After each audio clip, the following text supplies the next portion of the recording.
Greetings and various assorted salutations. Today's tutorial is going to go over how to use a U.S. History notebook. The particular example we're looking at here is for U.S. History 3, Unit 1, World War II, Part 1. But these instructions can be used for any of our notebooks in U.S. History, in theory. What this is it is in Google Slides, and it's done that way for ease of use and for that purpose. So essentially what happens is when you open up this document, you will have this assignment here. And it's actually a series of assignments that will be done over a period of time. The idea behind this is we may go to remote learning, or we may have a level 2 scheduling situation, which currently is defined as every 2 days. Certain students are here, certain students aren't. But in the case of this notebook setup, it really doesn't matter where you are, as long as you have an internet connection. But anyways, uh, what this will do is this notebook contains the assignments that pertain to the lectures and lecture materials over a given unit. So these will contain the basic information for a topic. So this is going to be talking about the early parts of World War II. The first page, the first topic that you can go to is the instructions. Now you can navigate this notebook quite handily from this page. You can actually click here.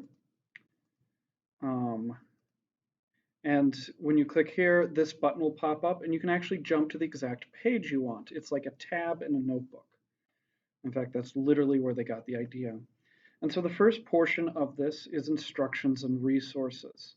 Now let's say you need to go back to the original section where you, back to the cover because you need to go to a different section. You can click here. I'm still getting used to the controls. And you can click back to the first slide. And you're back here. So anyways, going back through, let's go back to the instructions. Oh, you can also control from here as well. It is basically PowerPoint if you're familiar with that program. And what this will have here is some various instructions explaining what this assignment is, how to do it, things like that. You'll notice right away that the text is kind of far away and small. If you click on the zoom button, you can either click on the down arrow here, you can put it to a bigger display. Well, I just made it smaller. Oops.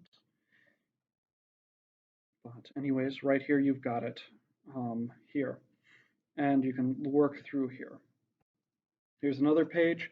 This first couple pages are the resources. Some lectures may not contain all of the material you'll need to do the assignment in here, so you may have to use the online textbook, and instructions are detailed here. But let's go to the first part and look at what we're looking at.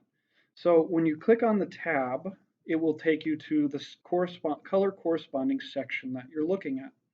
So this first one happens to be Rise of Fascism. And what we're going to do is typically you would go to the video. Right now you'll notice that this video does not match up, it's just a placeholder.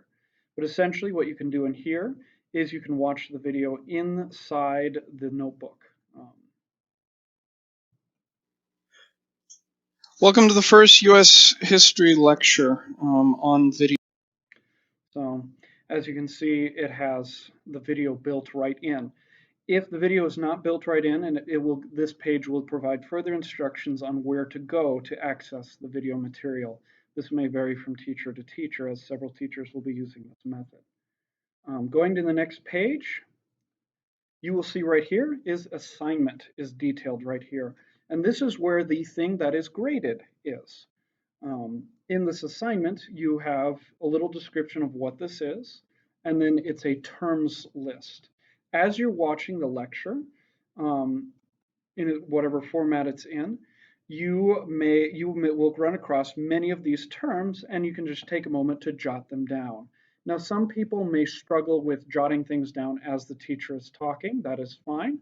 The nice thing about videos is you can pause them and replay them as needed. Or, as I stated before, these terms are located in the textbook. So what some people might do is they might look up all the terms and fill this out before they watch the lecture. They might fill it out as they're watching the lecture, or they might work on it after they're watching the lecture. The method varies from student to student. I recommend you find the method that works for you and you stick with it.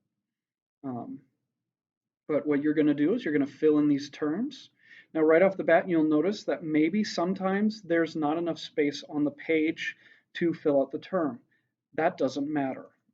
If what you're putting in there is too long, so let's just put in some filler text. So you can see it wouldn't print off nice, but this is the computer. This is virtual, so you don't need to worry about that. You put down the information you need to put down. This is obviously a bit excessive and in Latin, so don't put in placeholder text in your actual assignment. But go through, look up, write down the terms into here, and these correspond with each lecture. And then this is repeated with each lecture as you go throughout. We're still working on how exactly the turn-in process works for this, but essentially how this would work is we would give you this notebook. It would be assigned at the start, and when you fill out all the notebooks, all the pages in it, so each of the vocab sections, it's like the vocab section here, the vocab section here. After you filled out all of those, you would turn it in. And the turn-in process will be covered in the learning management system that your teacher chooses to use. But this concludes how to use a U.S. history notebook to learn materials. Please remember to ask your teacher for any help or further assistance if you have questions. And thanks for watching. Until later.